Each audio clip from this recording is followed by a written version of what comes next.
Hey there YouTube. You may just be able to hear in the background a large full-scale helicopter disappearing into the distance. Now that it's getting far enough away, I just wanted to demonstrate to you something interesting about the Spark compared to the Phantom 4, and that is noise levels. So here I go, I'm going to arm the DJI Spark.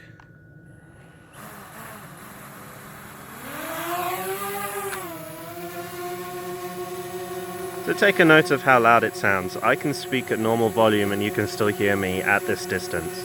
If I fly the Spark a little bit away, it gets significantly quieter extremely quickly. It's very quiet. Now I'll bring it back.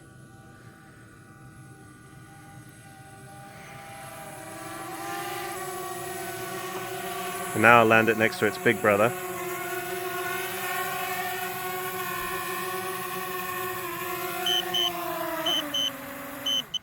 So there you are. That's the sound the DJI Spark makes. Now we'll switch over to the Phantom and demonstrate how loud the Phantom is in comparison. Right, so here we are, pointed at the Phantom. The Spark to the left, the Phantom on the right, obviously. And I'm now going to arm the Phantom. Listen to its sound. Right now it doesn't sound too loud, but it's only an idle. Let me take off.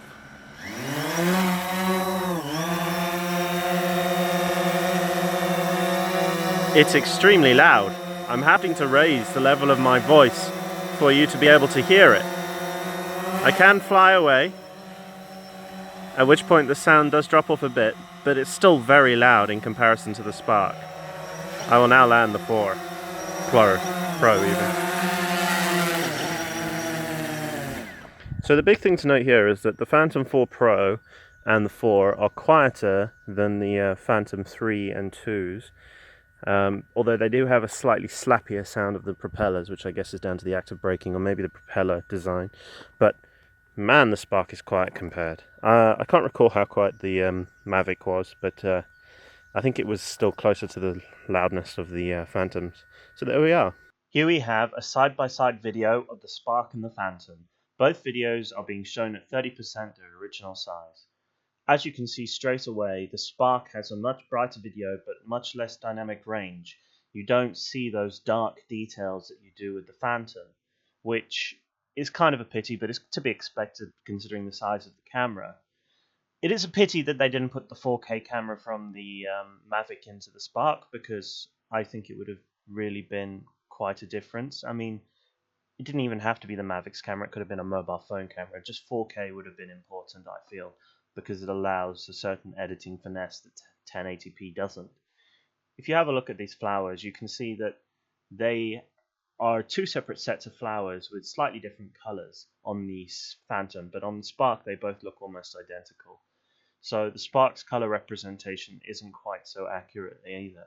We're now flying over to the roses, and you'll see in the video that the Phantom's roses are purplish, whereas the Sparks are very pinkish. We're now going to be switching over to direct video. Now we go for the Spark. This is full-size Spark, and now this is scaled Phantom video. And side by side we have the photos that the two produce. You'll notice that, again, the Spark's coloring is different to that of the Phantom's, which is interesting. So you're going to have to make a lot of conclusions for yourself from this video. I'm no photo expert, but thank you for watching, and see what you can fit in your Spark bag. Bye bye.